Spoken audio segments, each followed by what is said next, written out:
Bienvenue dans cette nouvelle vidéo. Dans celle-ci, nous allons voir comment masquer l'ID d'un article dans notre projet Django. Je vous montre à peu près ce que je veux dire. Par exemple, quand je viens sur YouTube, je vais actualiser tout simplement. Et je vais choisir une vidéo aléatoirement. Ok. Je vais choisir une vidéo aléatoirement. Je vais par exemple cliquer sur la vidéo de Joël Toulon. Donc dès que je clique dessus, remarquez au niveau des URL, on a le domaine de YouTube qui est là. Et vous allez remarquer que l'ID est bien chiffré. Ok. Je peux ressortir. Lorsque je viens sur une autre vidéo, par exemple celui de Caramo, vous allez remarquer qu'il y a le domaine de YouTube ici et l'ID de l'URL est bien chiffré. C'est à peu près ce qu'on va réaliser dans ce projet Django là. Quand on arrive sur ce projet, on a les articles. Lorsqu'on va cliquer pour voir les détails, vous allez remarquer que l'ID est bien masqué. On ne peut pas savoir si c'est le numéro 1 ou le numéro 2. Je peux revenir pareillement avec celui-là. Quand on vient voir ces détails, vous allez remarquer que son ID est bien caché. Quand je reviens et que je veux supprimer, je clique sur supprimer. Son ID est bien caché. Généralement, lorsqu'on travaille sur un projet, on a ceci. Lorsqu'on vient sur la page d'accueil, on a la liste des articles qui sont là, donc la liste de nos contenus. Lorsqu'on veut aller voir les détails, vous allez voir au niveau des ID, il y a le numéro 1 qui est là. Et lorsqu'on veut voir ces détails, il y a ce numéro 2 qui est là. Donc chaque article est classé par son numéro d'enregistrement. Si c'est le premier article ou le premier produit qui est enregistré, il y a le numéro 1, numéro 2, numéro 3, numéro 4. Et là, il suffit que l'utilisateur puisse connaître le numéro, il peut mettre le numéro 7. Et si ce numéro n'existe pas, il y aura une erreur dans le projet. Alors dans cette vidéo, nous allons voir comment est-ce qu'on peut masquer l'URL, masquer l'ID dans les URL afin que les utilisateurs ne puissent pas naviguer de produit en produit. Ça va permettre de sécuriser votre application. Ça va permettre de rendre votre application plus professionnelle, de la sorte que les gens puissent vous respecter en tant que développeur. Alors, si tu es nouveau, bon-toi parce que sur PRJ Development, nous partageons beaucoup de connaissances, de quoi te ramener à un autre niveau. Si tu es gentil, like cette vidéo-là et laisse-nous ton avis en commentaire. Tu es prêt? On est parti.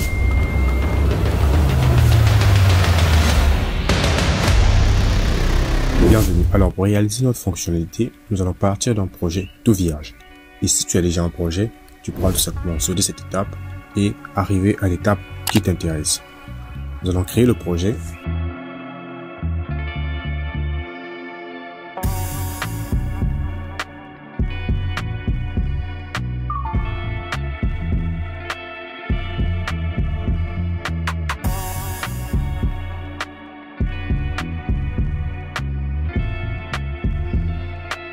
Une fois fait, on ouvre notre éditeur de code maintenant. Parfait. On va alors le mettre dans le fichier setting. On ajoute l'application créée dans le fichier setting. Ça s'appelle app. Ok, on finit. Je vais de l'application que nous avons créée. Si tu as déjà ton projet, tu vas tout simplement te rendre dans le fichier models.py. À l'intérieur du fichier models.py, nous allons créer nos modèles. Alors cette fonctionnalité là se base depuis le modèle. Alors comment ça va se passer? Pour ceux qui sont habitués avec du Django classique, lorsque vous créez un modèle, vous mettez tout simplement les champs dont vous avez besoin et l'ID est automatiquement créé et automatiquement généré. Mais dans notre cas, nous allons créer une table et nous allons préciser un champ ID. Et ce champ ID là sera chiffré de la sorte que dans les URL qui ne puissent pas apparaître. Et pour ce faire, nous allons importer ceci. Donc le modèle, nous allons importer UUID. Une fois qu'on l'a importé, nous allons créer maintenant notre classe, créer notre classe qui nous permettra d'enregistrer les données. Qu'est-ce qui va se passer? J'ai mis le mot-clé classe, j'ai mis le nom de la classe et j'ai mis models.model. Ce champ, c'est ce champ qui est particulier que nous allons voir. C'est celui-là qui nous permettra de chiffrer nos données. D'accord? Donc, on l'appelle le UUID égale models.UUID field en majuscule. Et à l'intérieur de la parenthèse, je vais mettre default UUID.UUID4 virgule editable égale false virgule, unique, true. C'est ce champ-là qui nous permettra, au lieu d'utiliser le ID classique, nous allons utiliser le UID pour chiffrer l'URL, pour chiffrer les ID de nos URL. Il y a plusieurs manières de le faire, mais moi je préfère utiliser le UID parce qu'il est simple et pratique. Et à la fin, vous pouvez mettre d'autres champs qui vous intéressent. Si vous avez déjà votre projet, donc vous pouvez mettre les champs de votre projet. Et moi, je m'arrête là. Une fois que c'est fait, on fait la migration rapidement. La table a bien été créée comme on nous l'a dit ici. Je fais la deuxième migration. La deuxième migration est appliquée. Je viens rapidement dans le fichier admin.py.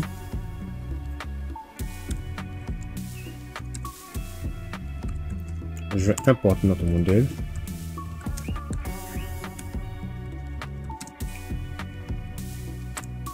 J'importe l'article et je vais démarrer le serveur. Le serveur il est bien démarré. On va dans le navigateur, je mets ceci. On a juste la page de remerciement de Django et je vais dans l'espace admin. Dans l'espace admin, je vais me connecter avec le compte PRJ. Ceci. Alors que je ne l'ai pas ajouté.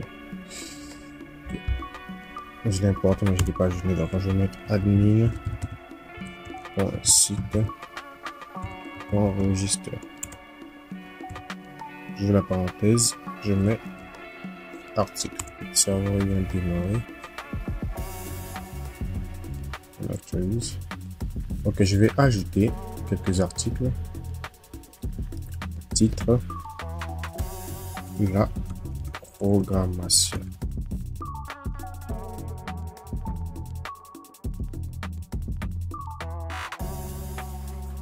Ok, nous avons enregistré 4 articles. Et nous allons chercher à les afficher maintenant sur notre éditeur, sur notre template. Alors, on va aller dans l'éditeur de code ici. Nous allons nous retrouver, nous allons fermer tout ça. Et nous allons nous retrouver dans le fichier views. La première des choses à faire, on importe notre modèle.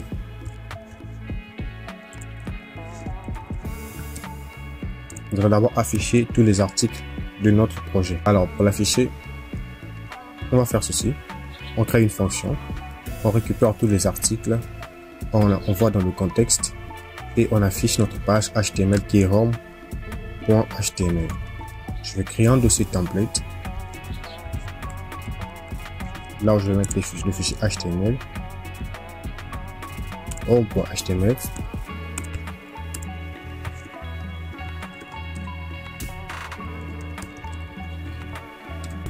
Et je vais ajouter ceci.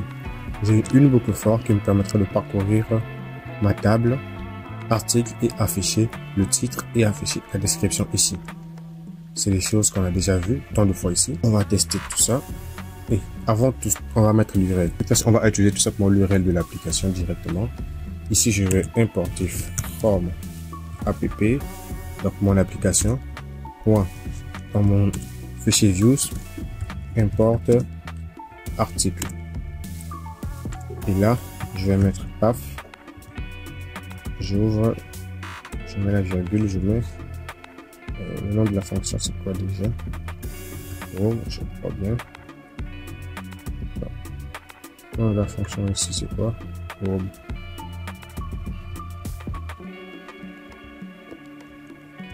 Oh.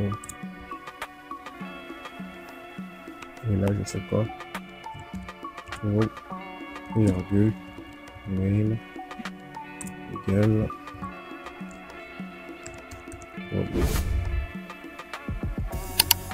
Voilà, le serveur, démarrer, le template. Ok, on dit bienvenue sur mon site, la programmation, on a tous nos éléments qui se sont affichés correctement. Là, il n'y a pas de problème.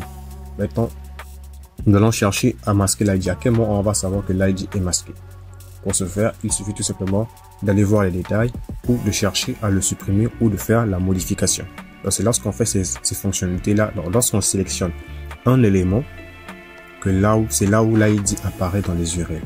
Et nous ne voulons pas que l'ID puisse apparaître dans les URL. nous allons le masquer lorsqu'on va faire les détails, lorsqu'on va faire la suppression, lorsqu'on va faire la modification. Dans cette mini-formation, on va se concentrer que sur les détails et la suppression.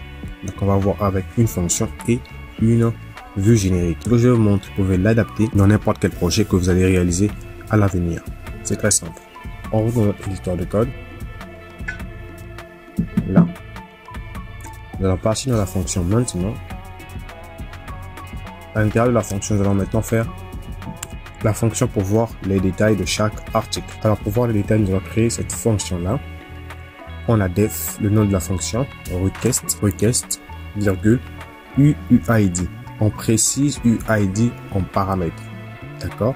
Je vais ajouter le UID en paramètre, ce qui va nous permettre, lorsqu'on va cliquer pour voir le détail d'un article, que le UUID qu'on a créé dans le modèle, celui-ci, puisse venir. Lorsqu'on le faisait d'habitude, on mettait en paramètre tout simplement ID, on mettait seulement ID. Mais là, on va pas mettre l'ID, on va tout simplement mettre le UUID. On récupère tout simplement chaque article dans la liste des articles en fonction de son UUID. Donc, on met UUID égale UUID et on crée un contexte qui va nous permettre de récupérer chaque article ici. Et on l'envoie dans le template. On a template.html que nous allons créer. Donc, on a détail.html, on le crée. Il est là. Et à l'intérieur, qu'est-ce qu'on va y mettre? On va ajouter le code si présent. Donc, on a quoi? Un H2 pour dire. On a un H2 qui présente les détails. On a le premier P qui affiche les articles, chaque article. On a celui-là qui affiche aussi la description.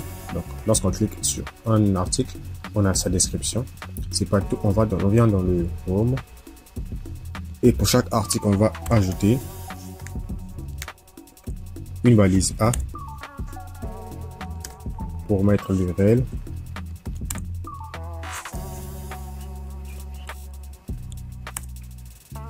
On va mettre URL détail. Et là, je vais mettre article. Là, je veux article.uuid. Voilà le secret. Donc, on va mettre article.uuid. Lorsqu'on va cliquer sur cela, voir plus. Lorsqu'on va cliquer sur ce lien-là, on va être redirigé sur cette page-là pour voir ces détails. Je vais ensuite ajouter l'URL dans le projet. Je vais importer la classe détail. Je duplique cette ligne.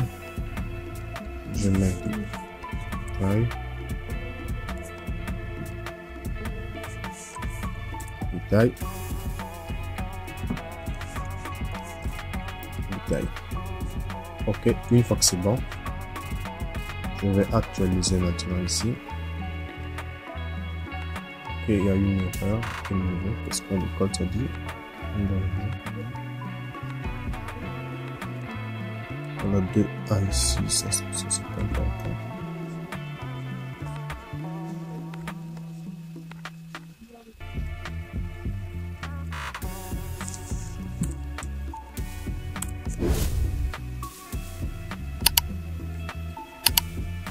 Ok, c'est normal, on va ajouter quelque chose.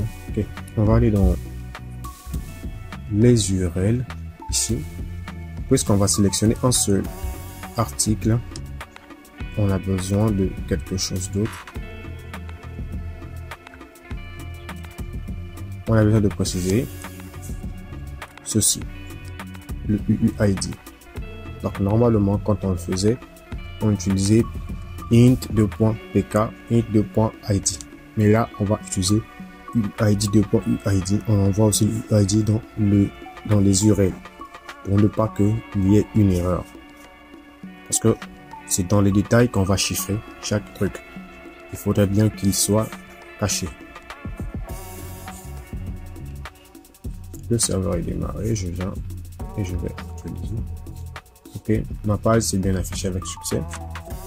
On a le premier produit, je vais mettre le lien ici. Remarquez qu'en bas, c'est bien chiffré quand je clique dessus. On met les détails. Je reviens. Je prends le deuxième. On a bien les détails. Je reviens. Je prends le troisième. On a bien les détails. Ainsi de suite. Alors la prochaine fonctionnalité qu'on va ajouter, c'est la suppression. On retourne dans notre éditeur de code et je viens dans le fichier views.py. J'espère que vous comprenez. C'est pas difficile du tout. C'est le même principe qu'on le fait. Donc, lorsque vous voulez afficher les détails, au lieu d'utiliser le ID, vous allez utiliser le UUID que vous avez créé dans votre modèle. Et pour la suppression, nous allons utiliser la vue générique pour vous montrer comment ça se comporte avec une vue générique et comment se comporte avec une fonction. Donc avec la fonction, vous avez cet exemple-là. Et maintenant, avec la vue générique, j'aurai aussi un autre exemple. On va commencer par importer ces éléments-là. Puisqu'on va utiliser une vue générique, on importe form django.views.generic import delete view. On importe delete view. Et dans form django.urls import reverse. Ça, vous êtes déjà habitué avec ça parce qu'on a fait une série consacrée aux vues génériques. D'accord? Il n'y a rien de bien compliqué. Donc là, c'est la vue delete qui a été appelée. Là, c'est l'URL de redirection. Ensuite, nous allons mettre en place la classe qui va nous permettre de faire ça. Alors, on va mettre cette classe-là qui va nous permettre de faire la suppression. Qu'est-ce qu'on a? On a classe, le nom de la classe, et on a mis en paramètre delete view. On précise notre modèle, on précise le template qui sera utilisé, on précise l'URL de redirection. Et très important, on a le slug feed UUID, slug URL keyword UUID. On dit cela spécifie que nous utilisons le UUID au lieu du PK. Donc, lorsque nous utilisons les vues génériques, nous utilisons les PK pour sélectionner un seul élément. Mais au lieu d'un seul élément, là, on va utiliser le UUID. Au lieu du PK, on va utiliser le UUID. Et là, ça va correspondre au paramètre de l'URL que nous allons sélectionner. Lorsque vous allez faire travail avec les vues génériques, modification, détail, suppression, peu importe, vous ajouterez ceci pour masquer l'ID de vos articles, de vos produits, de peu importe ce que vous allez faire, peu importe le projet, que ce soit une application de gestion scolaire ou de gestion d'articles, peu importe. Il faudrait bien masquer l'ID, donc vous allez utiliser ceci pour les vues génériques. Et pour la fonction, vous précisez en paramètre le UUID. Le UUID aussi dans la requête qui va permettre de récupérer l'article. Et ensuite, on va dans les URL. Je vais importer la classe. Supprimer. Je vais dupliquer. Je vais tout simplement dupliquer cette ligne-là.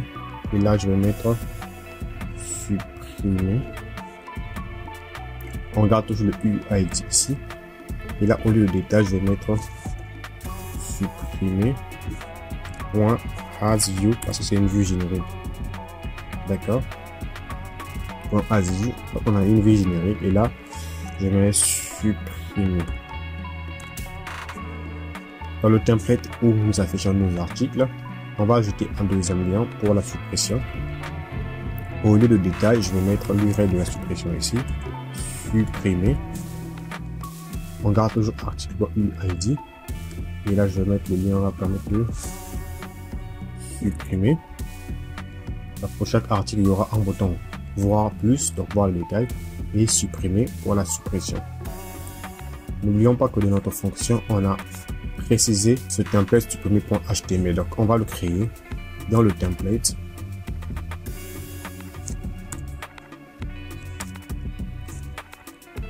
Je mets la structure du code HTML.